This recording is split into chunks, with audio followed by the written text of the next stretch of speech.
Into your hands I commit again. Jesus, I believe in you. Jesus, I belong to you. You're the reason that my shame is taken away. My pain is healed this day. I believe. Oh yeah, I believe. Worthy is the Lamb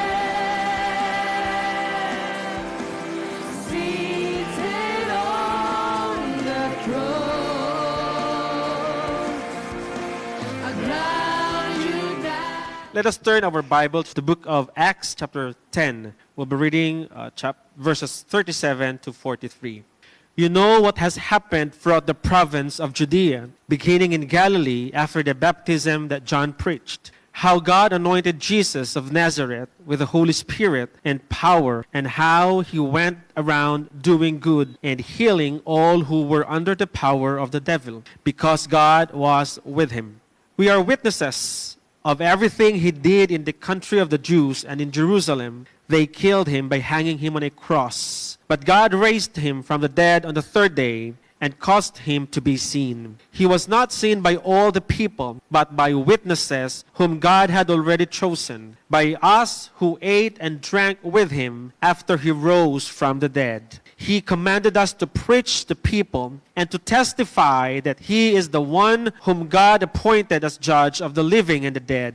All the prophets testify about him that everyone who believes in him receives forgiveness of sins through his name. Let us take a look at what Peter shared in the household of Cornelius. The first thing that Peter said was he and many others witnessed the work of Christ. The first thing that Peter told them is that he has a testimony to share. He is testifying about Jesus, that he was there during the ministry of Christ.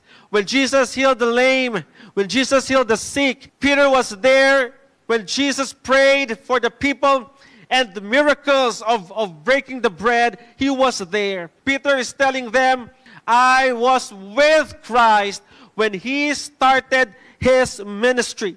Peter would want them to understand that they have to remember that this person named Jesus is not just an ordinary person, but Jesus is Lord of all. Jesus is the anointed one. Jesus has the power of the Holy Spirit upon him. Jesus is a person who is God is with him. Jesus is not just for a certain group of people, but Jesus is for all.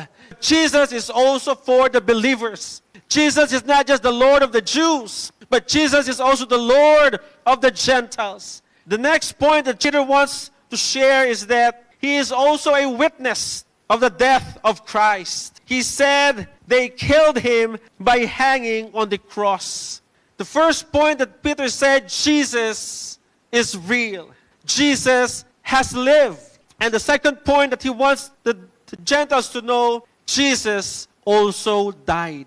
Jesus was buried. And the third thing that Peter wants the Gentiles to know is that he testified that Jesus rose back to life. In verse 40 it says, but God raised him from the dead on the third day and caused him to be seen.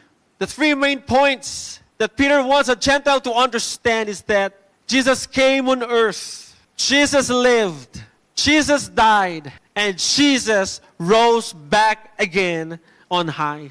After pronouncing this, Peter shared that there were witnesses who can attest to the truth that Jesus has risen from the dead. As we take a look at the gospel story, we can see there that the stone, Peter himself saw that the tomb was empty.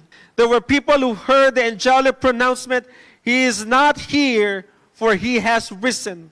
Other people saw the burial clothes lying by themselves. Other people saw that Jesus has appeared to individuals on the road to Damascus. And in 1 Corinthians chapter 15, verses 4 to 8, it says there that he was buried, that he was raised on the third day according to the scriptures, and that he appeared to Cephas and then to the 12. After that, he appeared to more than 500 of brothers and sisters at the same time, most of whom are still living, though some have fallen asleep. Then he appeared to James, then to all the apostles, and last of all, he appeared to me also. What Peter wants to point out here is that Jesus, who is Lord, did not remain dead, but Jesus, who is Lord of all, rose back to life. And this testimony of Peter is still happening in our times, and it is now our goal, our duty, our responsibility to tell the same story that Jesus is alive.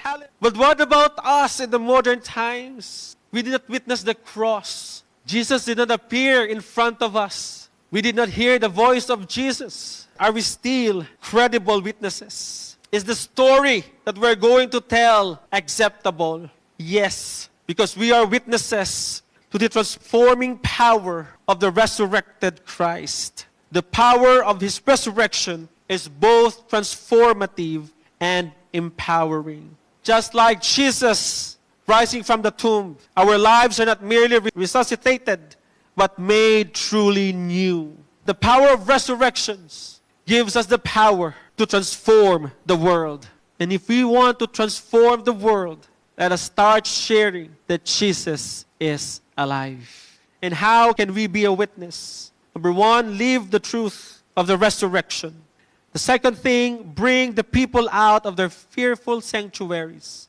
And the message of resurrection is to encourage them that they need to bring back their life to Christ. The third thing, my brothers and sisters, we need to allow the Holy Spirit to move in us. The Holy Spirit gave them the utterance, and that is an empowerment, and that is a message that the power of the cross is not only for the Jews, but the power of the cross is for everybody.